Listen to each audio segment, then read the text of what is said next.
네, 안녕하세요. 오늘 주제는 낙태입니다. 네, 저는 낙태를 해결할 수 있을까라는 제목으로 특강을 진행하게 된 최다솔이라고 합니다. 반갑습니다.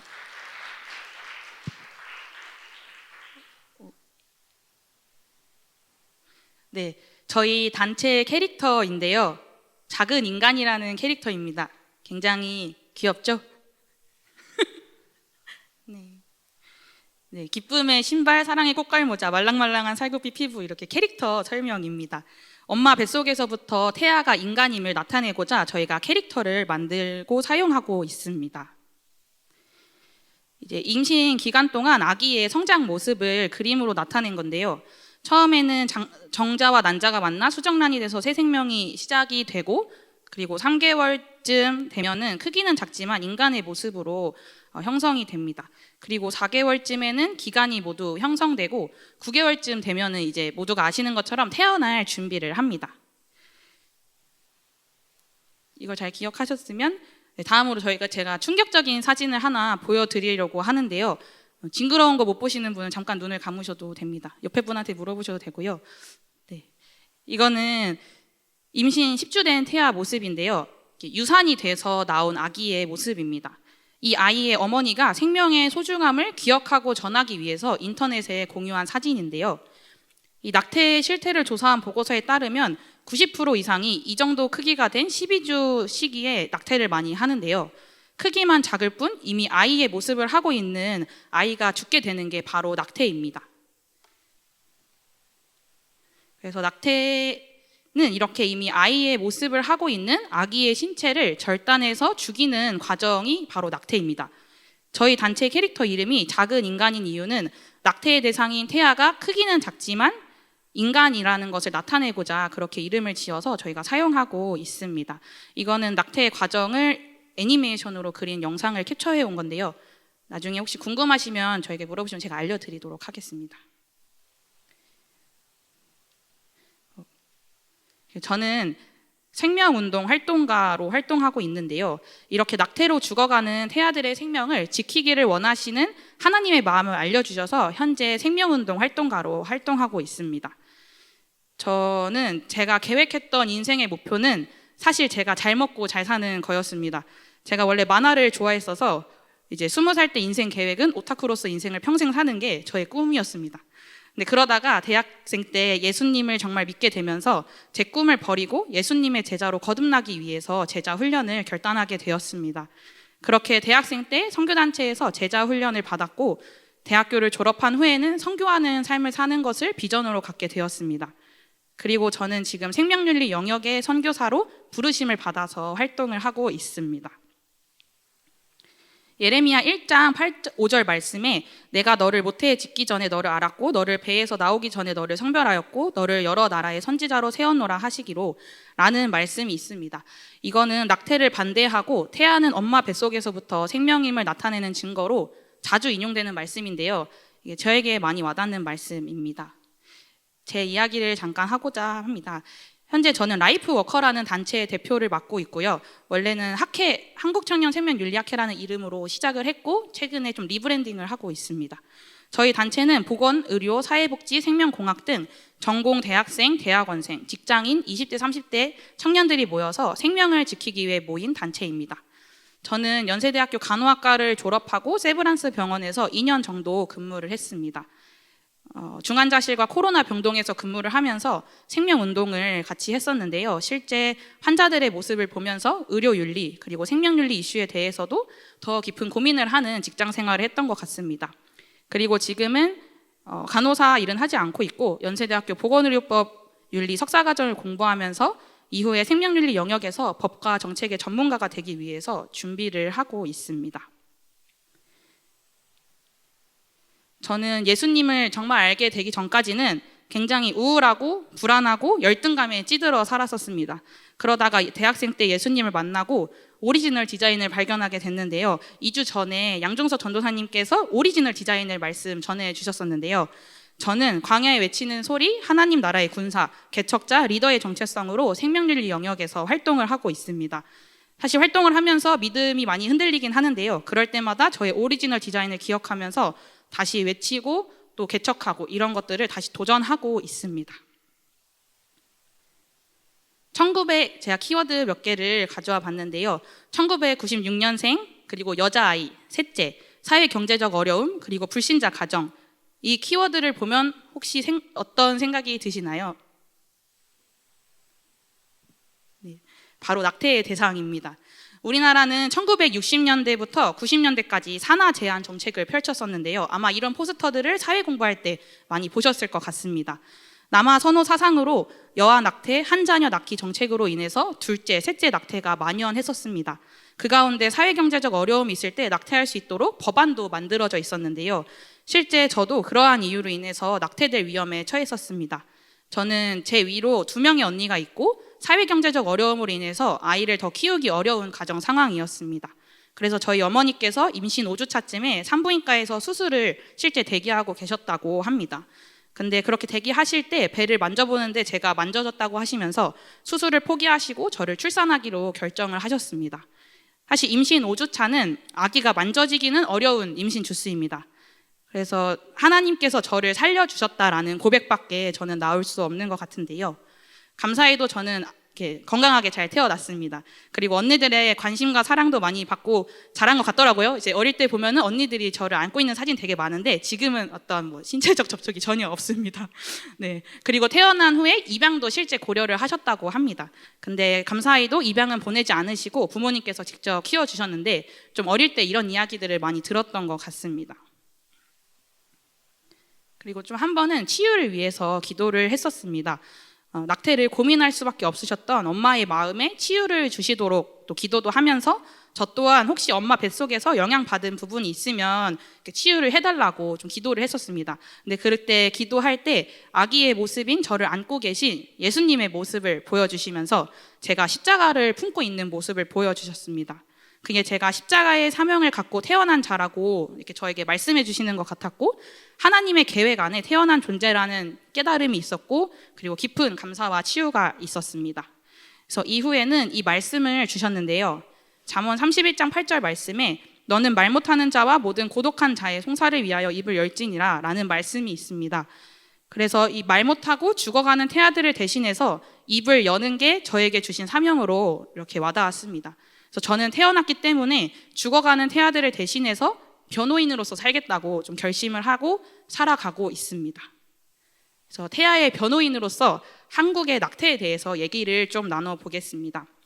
한국은 낙태죄 처벌 조항이 대한민국 형법이 처음 만들어지던 1953년에 같이 제정이 됐었습니다. 태아도 인간 생명이기 때문에 약자인 태아를 보호하기 위해서 함께 만들어졌던 조항인데요. 그런데 이제 1970년대에 들어서면서 인구 제한을 목적으로 낙태가 활용되기 시작합니다. 그래서 1973년도 모자봉어법의 낙태 일부 허용 조항이 제정이 되게 됩니다. 그리고 그렇게 시간이 좀 지나서 낙태가 여성의 권리로 이제 여겨지기 시작합니다. 그래서 낙태죄를 폐지하라는 목소리가 커지게 되고 결국 2019년에 낙태죄 처벌 조항이 헌법적으로 불합치하다는 판결이 났었습니다. 그리고 이후에 5년의 시간이 지났는데요. 아직까지 법안은 따로 만들어진 게 없어서 낙태 처벌 조항은 현재 효력을 상실한 상황이고 낙태를 처벌할 수 있는 법이 없는 상황입니다. 그래서 최근에 있었던 사건 중 하나가 최근 36주 낙태 사건이 있었는데요. 이거에 대해서 뭐 조작이 아니냐 이런 말이 많았었는데 실제 있었던 일로 밝혀졌습니다. 그래서 이에 대해 대부분의 국민들이 분노를 하긴 했었습니다. 그래서 저도 말 못하는 태아를 위해 입을 열라는 말씀을 기억하면서 저희 단체도 성명서를 작성해서 유튜브에 한번 영상을 올려봤었습니다. 이 36주 낙태 사건이 났었을 때 2가지 반응이 크게 사회적으로 있었는데요. 이 여성 단체 측에서는 여성이 더 안전한 낙태를 하기 위해서 낙태 유도 약물을 빨리 합법화하라라는 그런 기자회견을 진행을 했었고, 생명운동을 하는 단체 측에서는 태아를 보호하기 위해서 태아생명보호법을 제정하라는 기자회견을 진행했었습니다. 좀 이제 앞으로는 낙태에 대한 좀 입장이 나뉘는 것을 보여드리려고 합니다. 그리고 낙태법 제정을 위해서 국회에서도 여러 법안이 제시가 됐었는데요. 권인숙 의원이라는 분은 모든 임신 주수 기간 동안 낙태가 가능하다라는 법안을 제안을 했습니다. 그리고 조혜진 의원이라는 분은 태아의 심장이 뛰는 임신 6주 미만까지만 허용하자라는 법안을 제안을 했었습니다. 그런데 낙태 관련해서는 여러 첨예한 논쟁이 있고 또 국회의원분들도 쉽게 건드리지 못하는 영역이 되어서 5년 동안 지금 법안이 통과되기 없는 상황입니다. 그리고 저희 20대 대학생들의 낙태에 대한 인식이 어떨지 제가 학교 에브리타임을 한번 살펴봤는데요. 거기서 태아는 세포 덩어리다, 태아는 기생충이다, 그리고 치킨을 먹기 위해 닭을 잘 죽이는 것처럼 태아 낙태도 문제가 없다라는 글을 연세대학교 에브리타임에 그런 글들이 많이 올라와 있더라고요. 그래서 낙태에 대한 생각이 시민단체에서도 나뉘고 국회의원끼리도 나누고 대학생들끼리도 다 이렇게 나뉘더라고요. 그래서 이게 왜 이렇게 입장이 극명하게 나뉠까 생각을 해볼 때 왜 그럴까요? 여러분은 낙태에 대해서 어떻게 생각을 하고 계셨는지 한번 생각을 해보시면 좋을 것 같습니다. 그래서 저는 이렇게 낙태에 대한 입장이 다른 이유는 이 세상을 바라보는 관점인 세계관이 다르기 때문이라고 좀 생각을 합니다. 내 세계관이 어떤가 생각을 해볼 때 크게 세 가지에 대한 질문을 대답을 해보면 되는데요. 나는 누구인가? 그리고 나의 문제는 무엇이고 해결책은 무엇인가? 그리고 나는 궁극적으로 어디로 가는가? 라는 이 세 가지 질문을 대답할 때 이 세계관이 좀 정리가 됩니다. 그래서 세계관에 대해서 정리되어 있는 책들도 있는데요. 그게 좀 잘 정리가 되어 있더라고요. 사실 좀 더 간단한 질문은 이 세상의 절대적인 왕이 누구인가? 이 세상을 다스리는 절대적인 왕이 누구인가? 그리고 내가 나의 왕으로 모시고 있는 자가 누구인가를 대답을 해볼 때 이 세계관이 좀 많이 정리가 되더라고요. 하나님이 왕이라고 대답을 하면은 내 몸은 내 것이 아니기 때문에 하나님 말씀대로 생명을 소중히 여겨야 하고 낙태를 할 수가 없습니다. 그런데 인간이 왕이라면 내 몸은 내 것이기 때문에 내가 하고 싶은 대로 결정을 하면 됩니다. 그래서 여기서 이 왕이 누구인가에서 낙태에 대한 입장들이 좀 나뉘게 됩니다. 요즘 산부인과에서는 낙태 수술 비용을 이제 59만 원이라고 홍보를 하는 글들이 굉장히 많이 게재되고 있습니다. 왜냐하면 2019년에 낙태죄가 헌법 불합치가 되면서 원래 암암리에 하던 그 낙태 비용이 이제 블로그에 또 홈페이지에 좀 제시가 되고 있습니다. 그래서 홍보 내용들을 보면은 굉장히 태아를 죽이는 건데 이제 뷰티 광고를 하듯이 좀 광고를 이렇게 하는 모습을 볼 수 있었습니다. 그리고 많은 산부인과 의사들도 이 낙태 수술 홍보를 하면서 여성의 자기결정권을 존중한다라는 광고글을 게재를 합니다. 이 임신과 출산을 돕는 산부인과 의사가 아기의 몸을 조각조각 이렇게 죽이는 낙태 수술을 어떻게 할 수 있을까 좀 생각을 해봤을 때 이것도 아마 세계관에 따라서 산부인과 의사들이 결정을 하는 사항인 것 같습니다. 사실 낙태를 하는 이유에 대해서 조사된 게 있는데요. 낙태를 하는 이유 1위는 학업, 직장 등 사회활동에 지장이 있을 것 같아서가 첫 번째고, 두 번째는 경제 상태상 양육이 힘들어서입니다. 이게 현대 사회는 사실 사회적 지위 그리고 경제적 상태를 유지하는 게 아기 생명을 선택하는 것보다 더 우선이 된 사회입니다. 2021년 낙태 실태 조사에 따르면 가장 높은 낙태율은 20대 여성이 경험을 했고 낙태 당시에 미혼인 경우가 절반이 넘었습니다.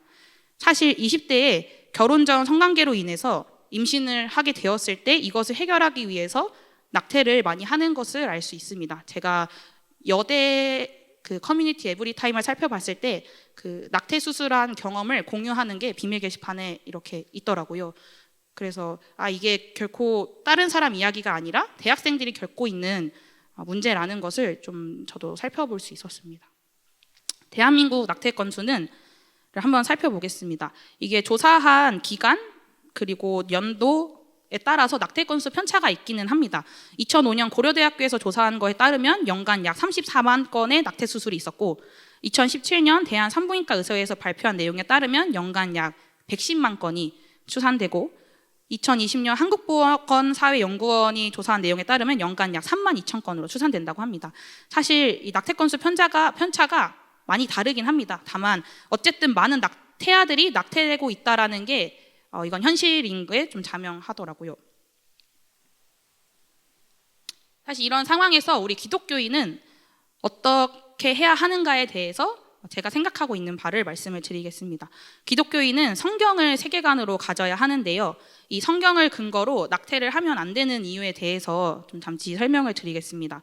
인간이 존귀한 이유는 이 창세기 1장 27절에 의하면 사람은 하나님의 형상대로 창조되었기 때문에 인간이 존귀합니다. 그리고 태아가 언제부터 인간인지에 대한 논쟁은 사실 세상 이론으로는 해결되진 않습니다. 언제부터 인간이냐라는 것은 굉장히 다양한 주장들이 세상에서는 있습니다. 그런데 성경에서는 심플하게 해결이 되는데요. 아까 본 예레미야 1장 5절 말씀에 따르면 하나님께서는 저희를 엄마 뱃속에 지으시기 전부터 아셨다라고 말씀을 하시고, 시편 139편에 따르면 저희의 날이 시작되기 전에 저희의 인생이 주님의 책에 다 기록되어 있다고 합니다. 그러니까 한 사람 한 사람이 모두 우연히 창조된 존재는 아무도 없고, 엄마 뱃속에서부터 하나님께 사명과 부르심을 받은 내용들이 구약과 신약에서 많이 살펴볼 수 있습니다. 그리고 우연한 임신이 과연 있을까요? 저는 그렇게 생각하지는 않습니다. 이 성관계로 인해서 임신을 하게 되는 것은 창세기 4장 1절 말씀을 통해서 알 수 있듯이 하나님이 내신 창조 원리가 그렇습니다. 그리고 태를 열고 닫으시는 주권도 하나님께 있습니다. 그런데 원하지 않는 임신, 그리고 예상하지 못한 임신은 인간이 하나님의 기준과 순서와 창조 원리를 무시한 까닭입니다. 사실 결혼의 울타리를 벗어난 책임이 없는 성관계의 결과가 낙태입니다. 지금 시대는 창세기 1장 27절만 근거를 해서 인간은 존귀하기 때문에, 나 존귀하기 때문에, 내가 여성이기 때문에 자기결정권을 갖는다, 그래서 나는 낙태를 자유롭게 할 수 있는 권리를 갖는다 라고 얘기를 합니다. 하지만 그 외에 하나님의 생명 주권, 창조 원리는 다 무시하는 시대입니다. 그래서 우리는 이 흐름을 따라가면 안 된다고 생각합니다. 그래서 오늘 강의 제목처럼 과연 낙태가 해결될 수 있을까요? 해결은 문제에 대해서 잘 처리하는 것을 의미한다고 합니다. 그래서 이 낙태는 도대체 어떻게 처리가 되어야 해결이 잘 되는 것일까요? 미국의 사례를 설명을 드려보겠습니다. 이게 미국은 1973년도에 연방 차원에서 임신 6개월까지 낙태를 무조건 허용하는 법을 이게 판결을 했었습니다. 그러다가 2022년도에 연방 차원의 낙태법이 삭제가 되었고, 그러면서 각 주마다 자유롭게 전면 낙태를 금지하는 법도 제정을 할 수 있는 상황이 되었는데요. 사실 미국은 낙태를 합법화한 1973년도 이후에 낙태가 굉장히 급증을 했었습니다. 그래서 이것은 아니다 싶어서 낙태 반대 운동이 이렇게 일어났고 50년 만에 법이 다시 바뀌게 된 상황입니다. 그래서 미국은 이렇게 낙태 문제를 해결을 했다고 볼 수 있습니다. 왜냐하면 법을 바꿨기 때문에 낙태 문제가 해결이 되었다고 생각을 했는데, 또 다른 문제가 발생을 합니다. 그러면서 낙태가 금지된 주에 사는 사람은 낙태가 허용되는 주로 이동을 해서 원정 수술을 진행을 하게 되고요.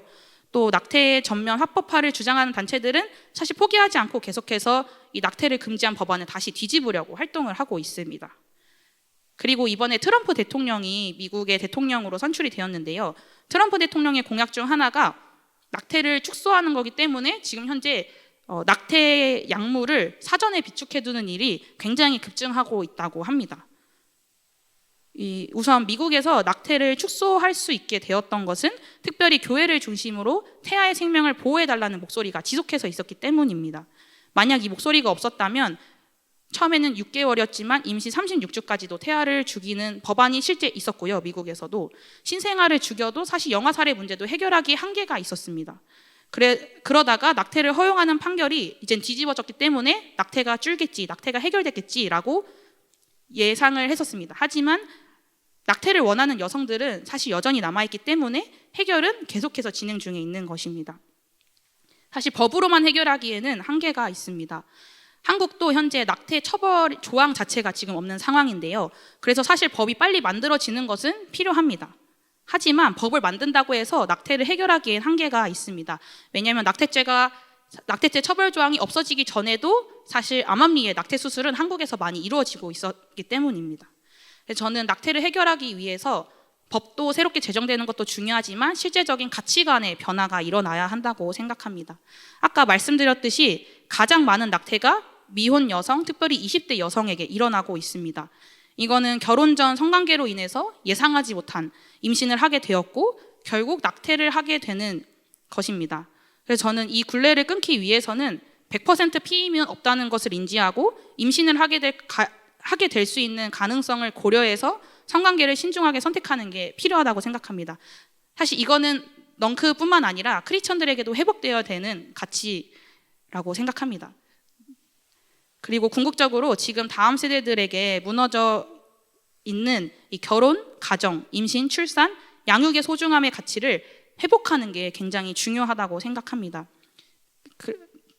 제 주변에 있는 20대 아이들도 아직 가치관이 온전히 형성되지 않아서 이런 혼전순결에 대한 가치, 결혼의 가치, 이 가치가 좀 무너져 있는 것을 보게 되었습니다. 그래서 이렇게 가치를 회복하는 게 중요하다고 생각을 합니다. 그래서 저희 단체는 이러한 가치 회복을 통해서 해결을 조금씩 해 나가려고 저희가 할 수 있는, 저희가 있는 위치에서 이 겨자씨와 같이 작은 믿음의 행동을 계속해서 좀 조언을 하고 있습니다. 그래서 저희 단체가 하고 있는 것을 좀 간단히 설명을 드리겠습니다. 저희 라이프 워커의 단체의 비전은 이 생명 약자들을 보호하는 겁니다. 이 강자와 약자는 상대적 용어인데요. 이 생명 약자들이란 타인 의존적인 사람을 의미합니다. 그래서 저희는 배아, 태아, 노인, 환자 등을 대상으로 삼고 있습니다. 그래서 이들을 위해서 저희가 활동하는 것이 저희의 비전입니다. 그래서 저희의 미션은 생명윤리 영역의 리더를 세우는 겁니다. 그래서 법과 정책과 문화에 실제적인 영향력을 끼치기 위해서 지금부터 공부하고 활동하고 준비를 하고 있습니다. 하나님이 지으신 귀한 존재인 태아를 보호하고 또한 노인, 환자, 장애인을 보호하는 생명 중심 또 인간 중심의 법과 정책을 만들기 위해서 실제 저도 그렇게 공부를 하고 있습니다. 또한 메신저를 세워서 교회 안에서도 우리가 생명의 가치관을 회복하기 위해서 메신저를 세우는 것도 계속해서 도전하고 있습니다. 그래서 저희가 다양한 활동들을 하고 있는데요. 저희가 문화적으로 접근하고 또 학술적으로 접근하면서 두 가지 방향성으로 맥락을 잡고 좀 활동을 하고 있습니다. 먼저 문화운동에 대해서 소개를 드리겠습니다. 저희가 생명의 가치를 회복하기 위해서 이런저런 활동을 하고 있는데요. 저희도 이게 미비한 영향력이라고 생각은 하지만 하다 보면 하나님께서 귀하게 사용하실 거라고 생각하며 나아가고 있습니다. 저희는 주로 서울의 신촌 지역에서 활동을 하고 있는데요. 이 사진은 길거리에서 이제 피켓을 들고 시민들에게 다가가서 생명의 소중함을 설명하고 있는 캠페인 사진입니다. 그래서 태아가 언제부터 인간이라고 생각하냐, 그리고 낙태에 대해서 어떻게 생각하시는지, 낙태의 실체가 무엇인지 알고 계시는지, 그럼에도 불구하고 낙태가 괜찮다고 생각하시는지 좀 이런 대화를 하려고 합니다. 그래서 크리스마스에는 태아 소원트리 캠페인도 진행을 해봤습니다. 내가 태아라면 크리스마스에 어떤 소원을 빌까요? 라는 좀 질문을 하면서 태아 생명에 대한 소중함을 좀 전하고자 했습니다. 그리고 저희 멤버가 그림을 잘 그리는 친구도 있어서 직접 엽서 그림을 그려서 생명의 소중함을 생각해 볼 수 있도록 지나가시는 시민분들에게 선물도 했습니다. 그리고 부스 캠페인도 참여해서 이 낙태가 여성에게 얼마나 위험한지 위험성을 알리기도 했습니다. 그리고 버스킹도 하는데요. 생명의 소중함을 얘기하고 있는 가요들을 선정해서 거리에서 버스킹도 했습니다. 그래서 이렇게 노래가 있다 보니까 저희 캠페인 내용을 조금 더 잘 들어주시는 게 있더라고요. 그리고 신촌 백화점에 좀 큰 전광판이 있습니다. 그래서 크리스마스 시즌에 일주일 동안 생명의 소중함을 전하는 영상 캠페인도 진행을 했었는데요. 이렇게 영상 한 번만 재생 부탁드립니다. 소리는 없습니다. 그래서 이 영상은 저희가 일반인 모델을 이렇게 직접 컨택을 해서 직접 영상을 촬영하고 제작을 했습니다. 그래서 예수님의 탄생도 축하하고 그리고 이 작은 아기의 생명의 소중함도 생각해보자라는 두 가지 메시지를 좀 담아봤습니다. 그래서 전광판 그 광고 대행사도 직접 컨택을 했는데요. 했는데 그래서 이 영상을 실는데 일주일 동안 이 영상이 나오는데 300만 원 정도가 들었습니다. 그래서 이거는 제가 신규 간호사 일을 할 때 받았던 한 달 월급인데요. 주님께 감사와 기쁨으로 이렇게 올려드렸었습니다. 그래서 넌크리스찬 간호사 동기들한테도 이거 내가 한 거다라고 보여주면서 예수님 탄생도 전하고 생명의 소중함도 전하는데 좀 사용을 했었습니다. 실제 그렇게 신촌 거리에 메시지가 풀어지는 게 굉장히 기뻤던 기억이 납니다. 그리고 카드뉴스도 제작을 하는데요. 태아의 생명권을 왜 지켜야 하는지 이렇게 생물학, 의학, 법학 관점에서 설명하고 또 낙태가 왜 생명윤리 원칙에 반하는지에 대해서도 설명을 하면서 대학생들에게 또 청년들에게 태아 생명을 지켜야 하는 이유를 좀 논리로 납득시키고자 또 카드뉴스도 계속 만들고 있습니다. 그리고 저희가 걷기 대회도 좀 진행을 해보고 있는데요. 작년에는 한강 걷기 대회를 진행을 해서 대학 청년 50명 정도가 동참을 했었습니다. 그래서 이때 생명의 소중함 메시지도 전하고 또 신혼부부 또 유모차 끌고 참석을 해주셨습니다. 그래서 한강을 걷는 모습이고 또 저희가 작은 인간 캐릭터로 파우치도 만들어서 파우치를 이렇게 손에 걸고 이렇게 같이 손잡고 걷듯이 이렇게 걸었었습니다. 사실 이거 하는 이유는 청년들의 좀 관심을 끌고자 문화 운동을 좀 해보고자 도전을 했습니다. 그리고 올해는 등산대회를 했는데요. 이거는 정상에서 찍은 사진이고 같이 걸어가자, 생명과 함께 걸어가자라는 깃발을 들고 산에 올랐습니다. 사실 이거를 하고 피드백한 거는 사실 너무 힘든 산을 올라가서 메시지가 남지 않고 힘든만 남아가지고 다음에는 좀 원만한 산을 가면서 메시지를 좀 마음에 심으려고 합니다. 사실 이번 등산대회는 이 미혼모 가정에 대한 이해를 높이기 위해서 진행을 했는데요. 이 모든 참가비는 미혼모 가정의 후원으로 사용을 했습니다. 그래서 십시일반 50만 원 정도 모아서 한 가정에 전달을 했습니다. 이 미혼모 가정에 대해서 저희가 낙인을 더 이상 찍는 것이 아니라 낙태가 아니라 생명을 선택한 미혼모 가정을 응원하자라는 취지입니다. 물론 중요한 건 미혼모를 만들지 않는 게 중요한데 이미 생명을 선택한 분들에게는 그 격려와 지지를 주는 게 우리가 선택해야 되는 태도가 아닌가 하는 의도였습니다. 그래서 지금까지는 청년들의 생명운동 참여를 확대하기 위해서 저희가 하고 있는 문화적 활동들에 대해서 소개를 드렸습니다. 계속 좀 작지만 계속해서 좀 도전을 하고 있습니다. 그리고 이거는 저희가 만든 리플렛이고요. 그리고 저희가 정치인 대상으로 설문조사도 진행을 하고 있습니다. 한 연구소에서 용역을 받아서 정치인을 대상으로 태아 생명 인식도 설문조사를 시행도 했는데요. 저희가 직접 설문지를 제작하고 배포하고 수거하고 보고서도 작성하는 이 전 과정에 직접 참여를 하는 프로젝트를 진행을 했었습니다. 그래서 후보 캠프도 직접 방문하면서 여러 정당 후보들에게 다가가서 설문을 부탁을 했었습니다. 21년도에는 대통령 선거, 22년도에는 교육감 도지사 선거, 그리고 24년도에는 국회의원 선거, 이 3번의 선거 때마다 설문조사를 저희가 직접 진행을 했는데요.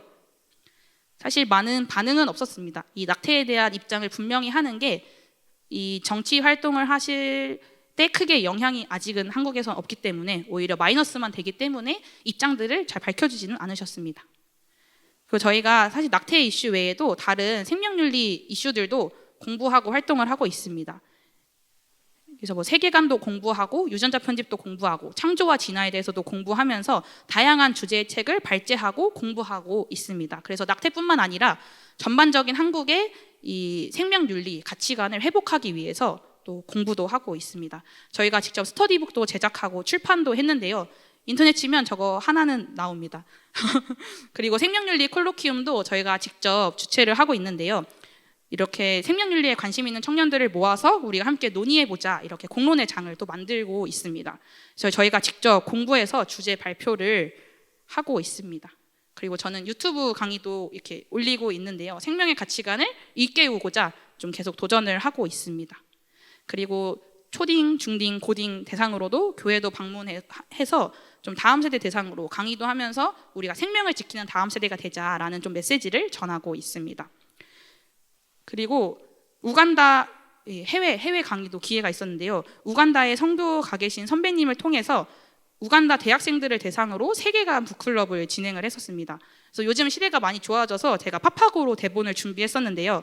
이게 기회가 되면 제 발음을 들려드리는 기회가 있으면 좋겠다는 생각이 들었습니다. 그러면 다들 나도 할 수 있겠네라는 자신감을 제가 드릴 수 있을 것 같습니다. 이 파파고가 굉장히 잘 돼 있는데 제가 사실 준비한 대본은 읽는데 토론 과정에는 참여는 못했습니다. 그래서 마음에 좀 안타까움은 있지만 그래도 이게 해외에 나가서도 생명윤리 가치관을 전할 수 있구나 이런 기대감은 좀 가지고 돌아왔습니다. 그리고 저희가 가장 또 중요한 거는 생명윤리 영역을 위해서 또 기도 모임도 하고 있는데요. 이거는 헌법재판소에 가서 또 현장 기도회를 한 사진입니다. 실제 하나님을 경외하는 헌법재판가들이 세워지도록 또 올바른 판결을 하도록 기도를 했습니다. 그리고 계속 2주에 한 번씩 모여서 생명윤리 영역을 위해서 기도하면서 하나님께서 회복해 주시도록 또 저희도 다시 한번 비전과 사명으로 그 마음을 품을 수 있도록 기도를 하고 있습니다. 그래서 이제 마지막인데요. 저희 임원들 사진입니다. 그래서 같이 열심히 으쌰으쌰 하고 있는데요.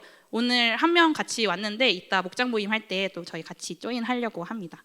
그래서 제가 붙들고 기도하는 말씀인데요. 로마서 8장 28절에 우리가 알거니와 하나님을 사랑하는 자 곧 그의 뜻대로 부르심을 입은 자들에게는 모든 것이 합력하여 선을 이루느니라. 아멘. 이 말씀을 가지고 초반에 이 생명 운동을 시작할 때 이 말씀을 붙들고 좀 계속 도전했던 것 같습니다. 그래서 저희는 하나님의 뜻대로 부르심을 받은 자들이다. 그리고 모든 것이 합력하여 선을 이루게 될 것을 저희가 믿음으로 바라보고 있습니다. 그래서 저희가 한 걸음 한 걸음 순종하며 나아갈 때 이 부르심을 따라서 합력하여 선을 이루시고 또 저희 한 사람 한 사람을 귀하게 사용하실 주님을 저희가 기대하고 있습니다. 사실 저희도 계속 미래도 고민하고 걱정하고 생명운동 어떻게 해야 되고 실제 내 전공과 이 영역 사역을 어떻게 조인해야 되고 계속 고민하고 있지만 그래도 일단은 태아를 위해서 또 생명들을 위해서 가만히 있을 수는 없다라는 그런 마음으로 작게 도전하고 있습니다. 네, 들어주셔서 감사합니다.